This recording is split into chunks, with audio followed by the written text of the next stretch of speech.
नमस्कार मेरे प्यारे दोस्तों, ऑल इंडिया फैक्ट चैनल में आपका स्वागत है। आज हम आपको ले चलते हैं क्राइम दुनिया की ओर। इससे पहले आप हमारे चैनल को लाइक करें, शेयर करें, सब्सक्राइब करें तथा बेल आइकन दबाना ना भूलें, जिससे कि जो भी नोटिफिकेशन हम डालें आप तक प्राप्त हो सके। इसमें नाम आता है जेसिका लाल का, जो कि नई दिल्ली में एक मॉडल थी, जो एक भीड़ भरी सोशलाइट पार्टी में एक सेलिब्रेटेड बारमेड के रूप में काम करती थी।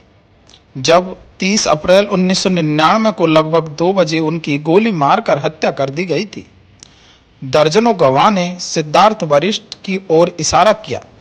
कातिल के रूप में हरियाणा से संसद के एक अमीर और प्रभावशाली कांग्रेस नामित सदस्य विनोद शर्मा के पुत्र मनु शर्मा के रूप में भी जाना जाता है। मनु शर्मा को बाद में हत्या के लिए दोषी ठहराया गया और आजीवन कारावास की सजा सुनाई गई, लेकिन 1 साल से भी कम समय बाद रिहा कर दिया गया। देश की राजधानी दिल्ली में 29-30 अप्रैल 1999 को देर रात 2 बजे मॉडल जेसिका लाल की हत्या ने पूरे देश में सनसनी फैला दी थी। इस मामले में कोर्ट ने कांग्रेसी नेता विनोद शर्मा के बेटे सिद्धार्थ वरिष्ठ उर्फ मनु शर्मा को उम्र कैद की सजा सुनाई थी। इसके बारे में 21 साल पहले जेसिका लाल की हत्या कैसे हुई उसके बारे में हम आपको बता रहे हैं। 21 साल पहले जेसिका लाल की हत्या हुई थी। निचली अदालत से आरोपी बरी हो गए थे, लेकिन हाई कोर्ट और सुप्रीम कोर्ट ने इस मामले में मनु शर्मा को उम्र कैद की सजा सुनाई थी। यह मामला बेहद चर्चित रहा। मीडिया की सुर्खियों में रहने वाले इस हत्याकांड की सुनवाई पर सबकी नजर रही थी। आखिरकार जेसिका को इंसाफ मिला, लेकिन यह सफर आसान नहीं था।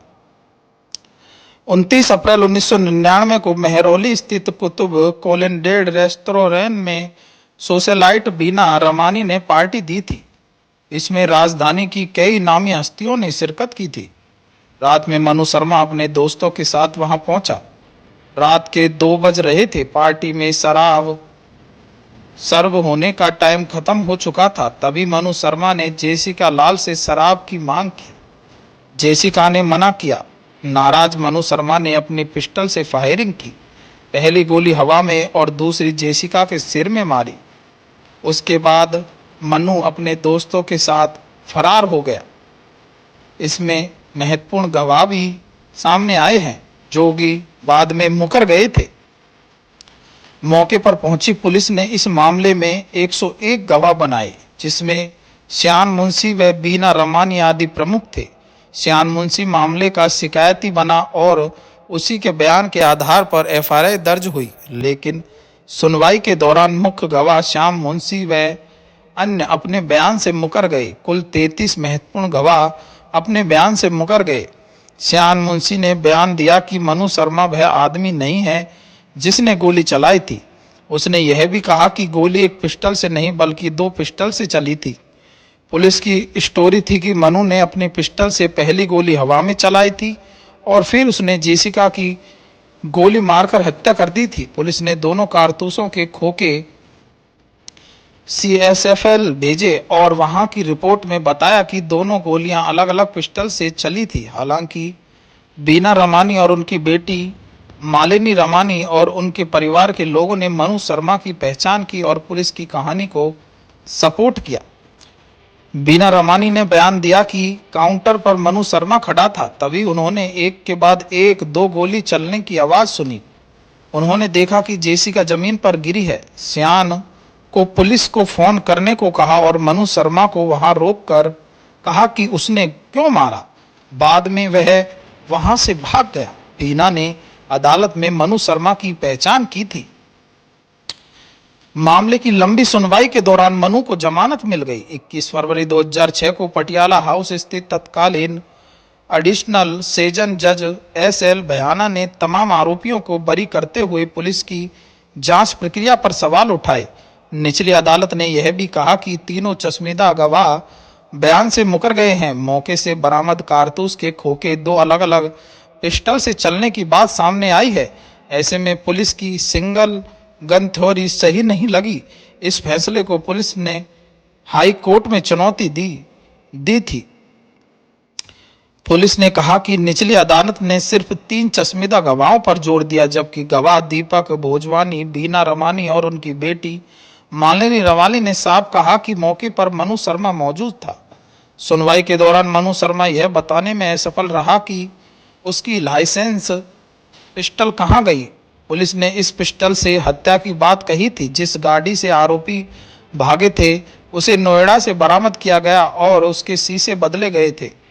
होमगार्ड श्रवण ने अपने बयान में कहा था कि गाड़ी रोकने के क्रम में शीशे टूट गए थे। इसी गाड़ी में 22 बोर की गोली मिली थी। साथ ही 22 बोर का एक खोखा मौके वारदात पर मिला था। 20 सितंबर 2006 को हाईकोर्ट ने मनु शर्मा को दोषी करार दिया और उम्र कैद की सजा सुनाई। हाईकोर्ट के बीना रवानी और उनके परिजन आदि के बयान को अहम माना। मनु की ओर से हाईकोर्ट के फैसले को सुप्रीम कोर्ट में चुनौती दी गई। उसके वकील राम जेठमलानी ने दलील दी, पुलिस ने मनु शर्मा को इस मामले में फंसाने की कोशिश की है, जबकि असलियत यह है कि जेसिका को किसी अन्य ने गोली मारी थी। 19 अप्रैल 2010 को सुप्रीम कोर्ट ने मनु शर्मा की ओर से पेश दलीलों को खारिज करते हुए हाईकोर्ट के फैसले को बरकरार रखा। बाद में मनु की रिव्यू पिटीशन भी खारिज कर दी गई। 29-30 अप्रैल 1999 जेसिका लाल की कुतुब कोलार रेस्टोरेंट में हत्या की गई। 6 अप्रैल को 1999 को मनु शर्मा ने चंडीगढ़ में सरेंडर किया। 12 अक्टूबर 2001 में बीना रमानी ने मनु की पहचान की। 21 फरवरी 2006 को पटियाला हाउस कोर्ट ने सभी 9 आरोपियों को बरी किया। 18 दिसंबर 2006 को हाई कोर्ट ने मनु शर्मा को दोषी करार दिया तथा 20 दिसंबर 2006 मनु शर्मा को हत्या में उम्र कैद, सबूत नष्ट करने में विकास यादव और अमरदीप सिंह गिल को 4-4 साल कैद की। 2 फरवरी 2007 को मनु शर्मा ने सुप्रीम कोर्ट में अपील दायर की। 19 अप्रैल 2010 सुप्रीम कोर्ट ने हाई कोर्ट के फैसले को बरकरार रहा। यह कहानी में इतना ही। धन्यवाद मेरे प्यारे दोस्तों।